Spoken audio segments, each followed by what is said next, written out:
got thoughts running through my mind, all about a feeling, all about this feeling.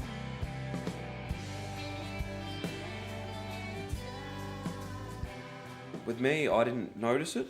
My family and friends noticed I was more aggressive, less patience, emotionally up and down all over the place. And then there was one day where I just literally broke down, couldn't control my emotions, was so angry, was crying at the same time. I just had no control. And it was at that point where a mate grabbed me and said, "You got to come see a psych and get your issue sorted, mate." I was in denial at first. It's not me. It can't be me. Well, what's the difference between me and any of the other boys? But you know, you don't believe it at first, and then after a while, it sort of tends to sink in and settle down, and you look back and you go, well, maybe it is. It's hard to notice within yourself because everybody's different. Everybody has their own strengths and weaknesses, and their own internal mental strength and weakness. And it is very hard to recognize within yourself. But if you find you've got a lot of friends and family that are telling, mate, you've got a problem, you probably do have a problem. And as far as if you notice it in a family member, I'd probably say the best way would be probably go get one of his army mates to have a chat with him and say, look, you do need help. Because if it's a family member, it can, as crazy as it sounds, it can seem like it's an attack on the person. It can seem you weren't there, how would you know? Where if it's a mate talking about it with shared common experiences, they can both reach that middle ground quite easily. From there, basically, once I saw the psychiatrist and had a good chat with them and spoke to the doctor there on base, they diagnosed me with post-traumatic stress disorder, and from then it was a case of, all right, you're on medication, medication to control your moods, medication for sleeping, and as soon as you're on those medications, you can't touch a weapon. So for me, as far as that goes, there goes infantry, there goes the whole reason I wanted to be in the army, and from there it was a medical discharge. This way goes forward, this way goes back. My name is John Jarrett. I'm a veteran of the Malay Peninsula and also Vietnam. When we came back, there was nothing for us, no help, no assistance. And when I started looking at the young fellas coming back from deployments post-1975 to current, we set up the organisation Young Diggers. Young Diggers has been set up to offer solutions. So the Young Diggers Dog Squad is where we supply the dog to the troops if they don't have a suitable dog, and they train the dog themselves under the supervision of our Director of Canine Services, Steve Austin, a world-renowned dog trainer. And we have trainers all over the country now where the guys go weekly or fortnightly and learn how to train their own dogs to get them through to the assistance dog status. And the other side, where the guys are really ill, and girls of course, and they haven't got the ability, because of the stage they're at with their illness, to train their own dogs.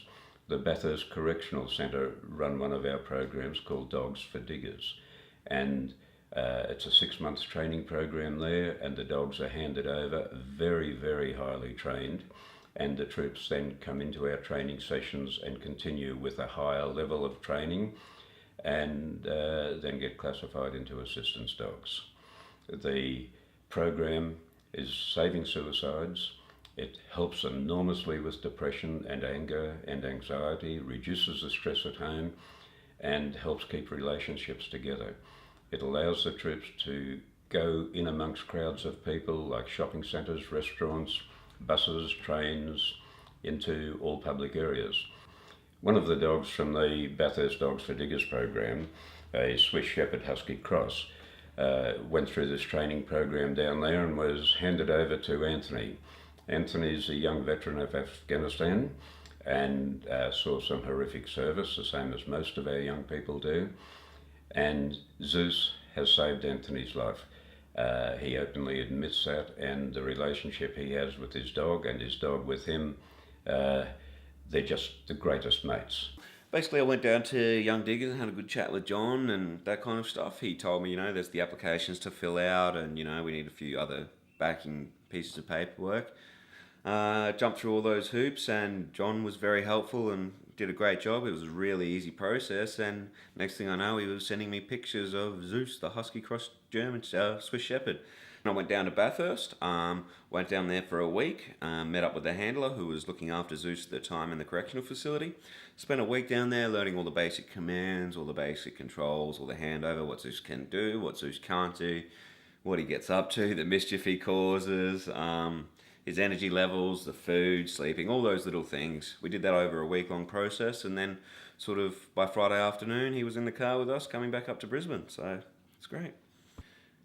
And the first couple of days, he was the biggest sook. He was, everything he seemed to do was a drama. He wasn't keen at all. Missed his old handler a lot. Nothing a few treats and a few toys couldn't fix though. Give it a couple of weeks and he turned around pretty quickly. It's because he's pretty switched on though. He's a smart dog. And then from there he just came forward leaps and bounds. Gave it another month or so and he just latched on and he hasn't let go. Amazing dog. He helps me on so many different levels.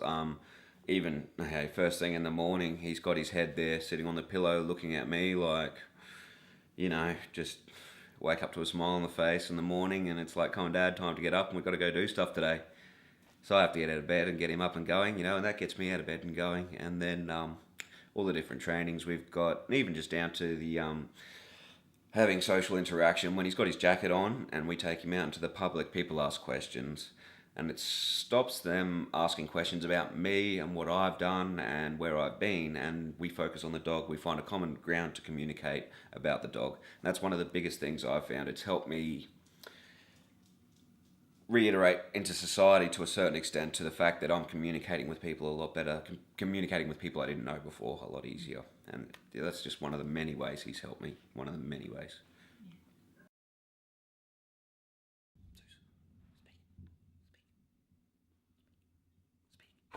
Oh, good boy.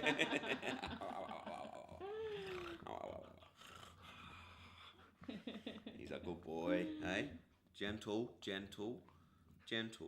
Yeah, good boy.